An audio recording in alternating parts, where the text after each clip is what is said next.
Hello there and welcome to my workshop.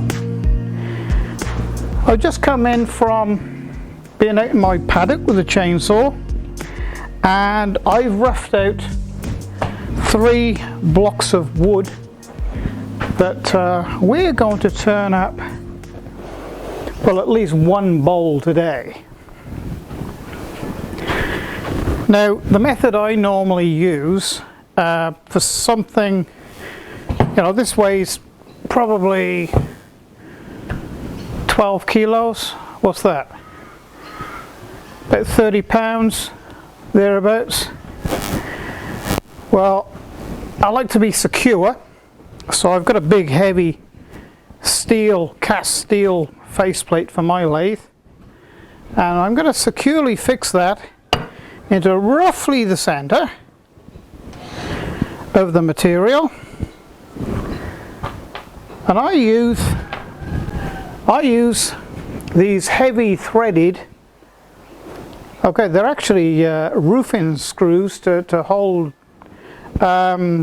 sheeting onto the side of a building, actually, into, you know, steel girders. They're the best ones I have found to hang on to this sort of wood, well, any sort of wood actually. Normal wood screws just, they don't cut it.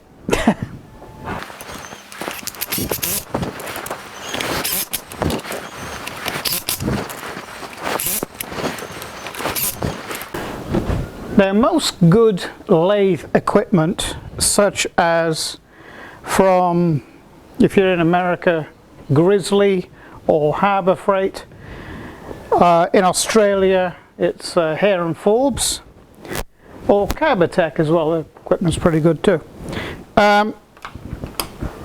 They should have some sort of lock-in mechanism onto the thread of your headstock, okay, for the chuck or for the faceplate. And in this case, it has 2 grub screws that you have to undo, like this. This, incidentally, is a reducer from one thread size to another to fit the chuck that I purchased. Now then, also it should have a spindle lock as well. Okay, like that. So it's locked, and all you simply do then is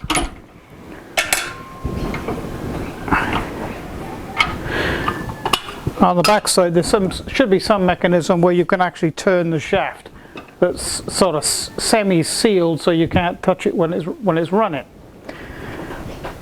Now hang on to it because it's quite heavy and expensive.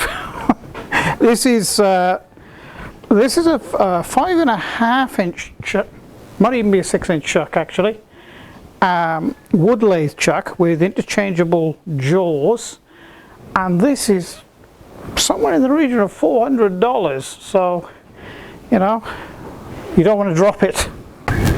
Okay, and I say this to a lot of people as well. When you put in a lump of wood onto the end of this shaft, this thread, I have seen a lot of wood turners that should know better offer this up to the lathe and turn the damn motor on and let the motor wind it on. Not only is that lazy, it's downright dangerous as well. This is the correct way of doing it. You offer the material up. If it's too heavy for you to lift, you put a block of wood there, roughly the same size, and put your material on that block of wood and get it somewhere close. So just offer it up like this, hold it on there, and wind the thread in. Okay? And then wind it on until it stops. Then you do your locking mechanism up. I got 3 little grub screws on here that I'm going to do up right now. This ensures that it doesn't come off under any situation, whether you're doing, because these types of lathes they have forward and reverse.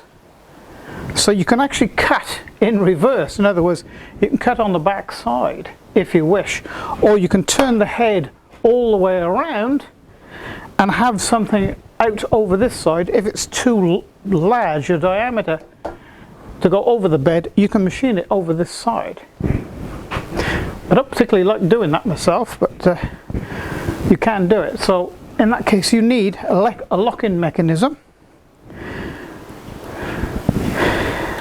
to make sure it doesn't unwind.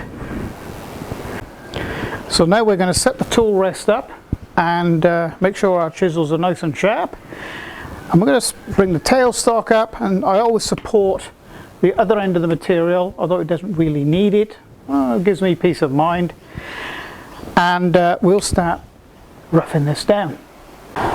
Okay, so we'll bring the tailstock up there, lock it up, and then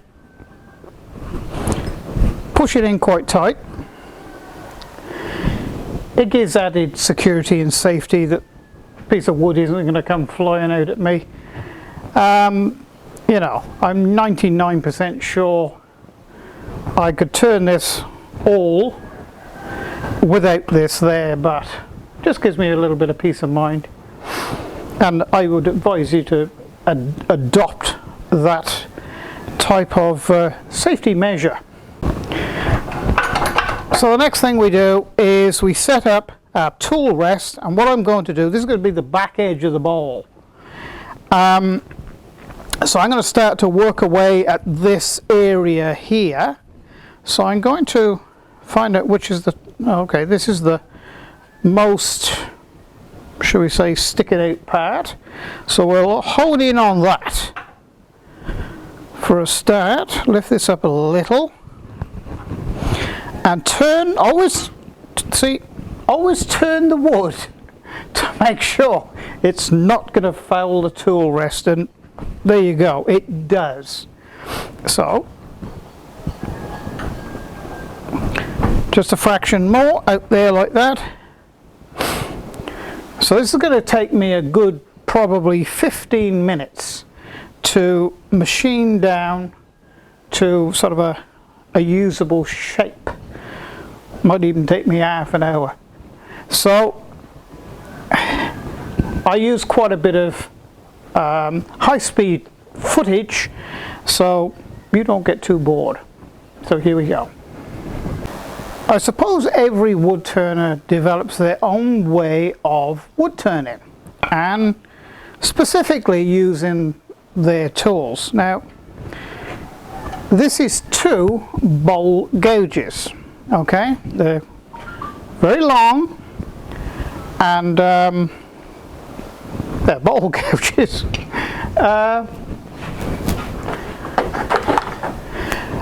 As opposed to a spindle gouge. Okay, a spindle gouge is very much shorter, and you see the diameter of the actual tool is much smaller. Now then, I use a bowl gouge for about 90% of my wood turning. Yeah, I use skews and I use roughing gouges and things, but not often. These are the 2 main tools I use. They're both bowl gouges, as I said, but they're 2 different grinds, and they look a bit grubby. Look, I use them every day, and if you go into a proper wood turning shop, okay, the chisels that they use, all right, they're all stained, and you know, I do try to keep them clean, but you know, they're there to be used. So that's why these are a little bit stained and grubby, but where it counts, and that is up here, okay, it's like a knife edge, at least the cutting edge, sharp as a razor. Now then, there's 2 different grinds on here. Okay, this is what's commonly known as an English grind, and this is what is known as it's not a full, but it's a semi fingernail grind. As you can tell, it's shaped like a fingernail, sort of. So this to me, the way I use these do a broad, the English grind does a broad cut, and the fingernail grind is sort of a more detailed cut, but you can roll it over on its side and cut a much larger amount of material away by using the wing. Okay, the wing here. Alright, so we're going to start off by using the fingernail grind and get some of this off. About 430, that's about the maximum I can actually turn it without the lathe vibrating around. So let's find the material. There it is. Don't be in a hurry to take too much off.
Actually, what I'll do is I'll machine this down and I'll make my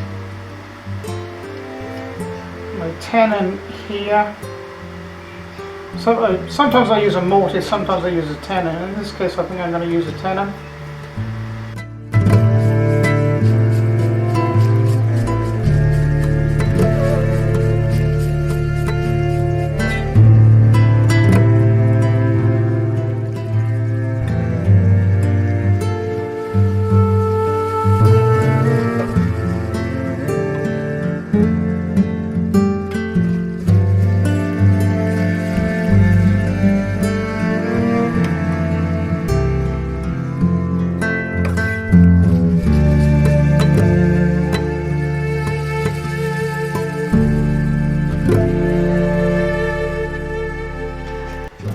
Show you the jaws of the chuck in a minute. I just want to remove this little bit of material here.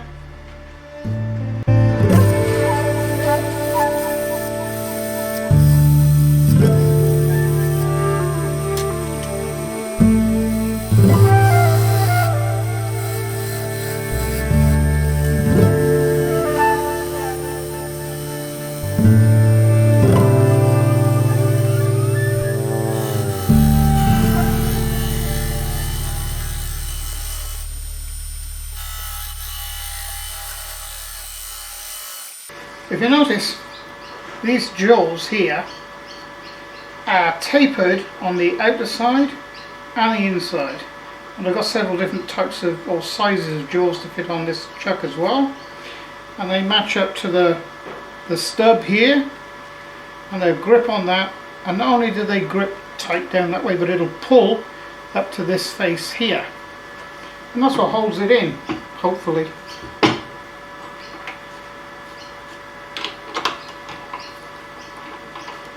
So you tighten down on that, and what sometimes I do to assist that process,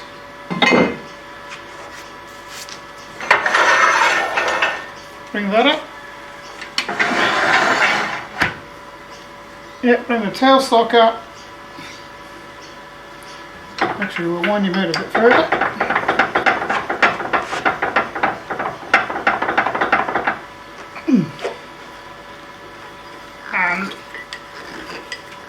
that tailstock in there nice and tight.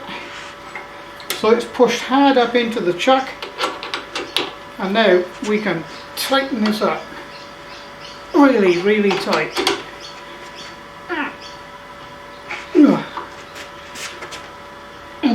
Okay, that now should be just fine. It's like a little bit, not much. Now, depending on how this goes, what I'm going to do is I'm just going to do a couple of test cuts here. And so I'm putting my tool rest down below center height. But I could probably go a little bit lower than that. And I'm going to come in here with my bowl gouge and take a few cuts out of here, and just to see how this material is going to cut. If it's really, really tough going, what I'll do is I'll take the tailstock back and I'll put a spade bit or something like that in there, and just hollow the inside a bit and give me a bit of a start. But if it cuts reasonably well, what I'll do is I'll just cut here deeper and deeper and deeper and deeper, leave a stub in the middle for this to hang on to till I get into about this far, about 2 inches deep, and then I'll remove this and get rid of that stub and continue hollowing out the bowl. So that's what we're going to do now. Square it up.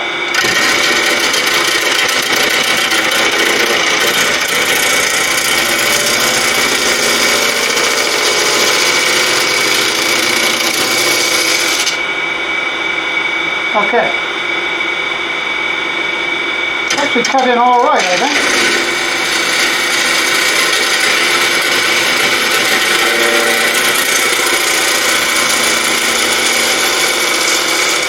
Not too thin. I don't like thin bowls.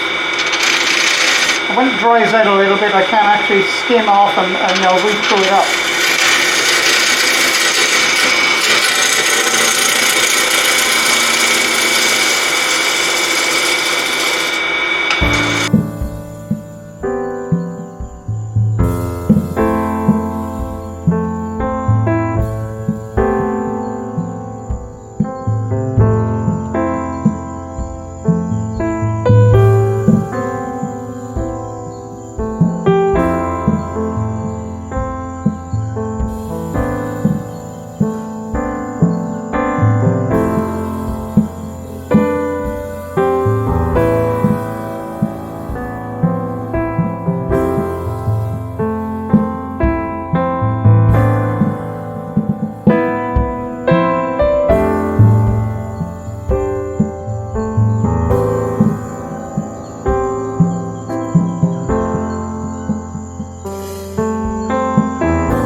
Look at the figure on the inside of that bowl.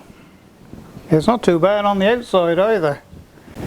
That turned out to be a beautiful little bowl. Really happy with that one. Well, I hope you've liked the video today, and if you have, please press like and subscribe to my channel. That's always a good thing. And at this stage I would like to put a big thank you out there to my patrons, because the patrons behind this channel that keep it going as it is today. And it's bye for now.